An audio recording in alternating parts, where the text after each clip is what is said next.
Item ಯಾವುದೇ ಇರಲಿ try ಮಾಡಿ ಆಚಿ ಚಿಕನ್ ಮಸಾಲಾ. ಆಚಿ ಚಿಕನ್ ಮಸಾಲಾ.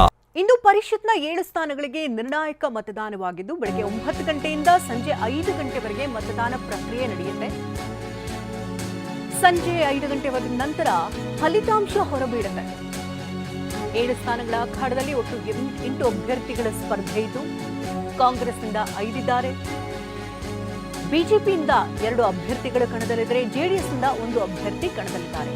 ಕಾಂಗ್ರೆಸ್ನ ವಿನಯ್, ಜೆಡಿಎಸ್ನ ಗೋವಿಂದರಾಜು ಇಬ್ಬರ ನಡುವೆ ತುರುಸಿನ ಫೈಟ್ ಕೂಡ ಏರ್ಪಟ್ಟಿದ್ದು ಅಡ್ಡ ಮತದಾನದ ಭೀತಿ ಇದೆ.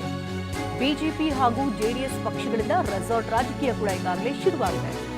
ಈಗಾಗಲೇ ಕಾಂಗ್ರೆಸ್ ಕೂಡ ತನ್ನ 140 ಮತಗಳಿರೋದ್ರಿಂದಾಗಿ ತನ್ನ ಅಭ್ಯರ್ಥಿ ಗೆಲುವಿಗೆ ಎಲ್ಲಾ ರೀತಿ ತಯಾರಿಗಳನ್ನು ಕೂಡ ಮಾಡಿಕೊಂಡಿದ್ದು ತನ್ನೆಲ್ಲ ಶಾಸಕರನ್ನ ಬಿಡದಿಯ ರೆಸಾರ್ಟ್ಗೂ ಕೂಡ ಈಗಾಗಲೇ ಶಿಫ್ಟ್ ಮಾಡಿಕೊಂಡಿದೆ.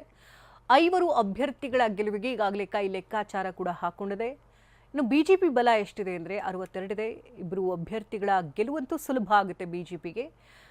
ಇನ್ನು 6 ಮತಗಳು ಹೆಚ್ಚುವರಿಯಾಗಿ ಉಳ್ಕೊಳ್ಳುತ್ತೆ. ದೋಸ್ತಿಗೆ ಜೆಡಿಎಸ್ಗೆ 26 ಇದೆ.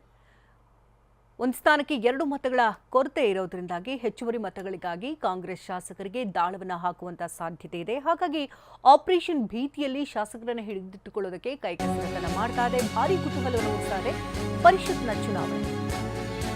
ಕಾಂಗ್ರೆಸ್ನ 5ರನ್ನೂ ಗೆಲ್ಲಿಸಿಕೊಳ್ಬೇಕು ಅನ್ನೋದು ಕಾಂಗ್ರೆಸ್ನ ಮಹದಾಸೆಯಾಗಿದೆ. ಹಾಗಾಗಿ ತನ್ನೆಲ್ಲ ಶಾಸಕರನ್ನ ಈಗಾಗಲೇ ಬಿಡದಿಗೆ ಶಿಫ್ಟ್ ಮಾಡಲಾಗಿದೆ. ಯಾವ ರೀತಿ ವೋಟಿಂಗ್ ಮಾಡಬೇಕು, ಬ್ಯಾಲೆಟ್ ಪೇಪರ್ ಇದೆಲ್ಲದರ ಬಗ್ಗೆ ಕೂಡ ನಿನ್ನೆಷ್ಟೇ ಪ್ರಾತ್ಯಕ್ಷಿಕೆಯನ್ನು ಕೂಡ ನೀಡಲಾಯಿತು. ಅಡ್ಡ ಮತದಾನ ಆಗದೇ ಇರುವಂತಹ ನಿಟ್ಟಿನಲ್ಲಿ ಎಲ್ಲಾ ತಯಾರಿಗಳನ್ನು ಕೂಡ ಕಾಂಗ್ರೆಸ್ ಮಾಡಿಕೊಂಡಿದೆ. ಕೈ ಲೆಕ್ಕಾಚಾರದ ಬಲವನ್ನ ಹೊಂದಿದ್ದು ತಮ್ಮ 5 ಅಭ್ಯರ್ಥಿಗಳನ್ನ ಗೆಲ್ಲಿಸಿಕೊಳ್ಳುವಂತಹ ನಿಟ್ಟಿನಲ್ಲಿ ತನ್ನೆಲ್ಲ ಪ್ರಯತ್ನಗಳನ್ನು ಮಾಡ್ತಾ ಇದೆ.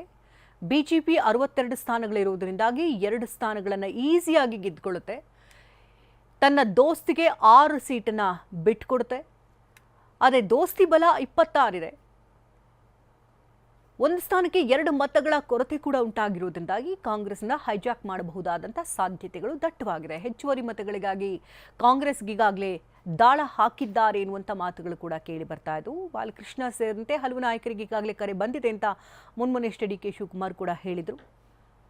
ಕಾದು ನೋಡಬೇಕೇನಾಗುತ್ತೆ ಅಂತ ಸಂಜೆ ಒಳಗೆ ಒಂದು ಕ್ಲಾರಿಟಿ ಸಿಗುತ್ತೆ.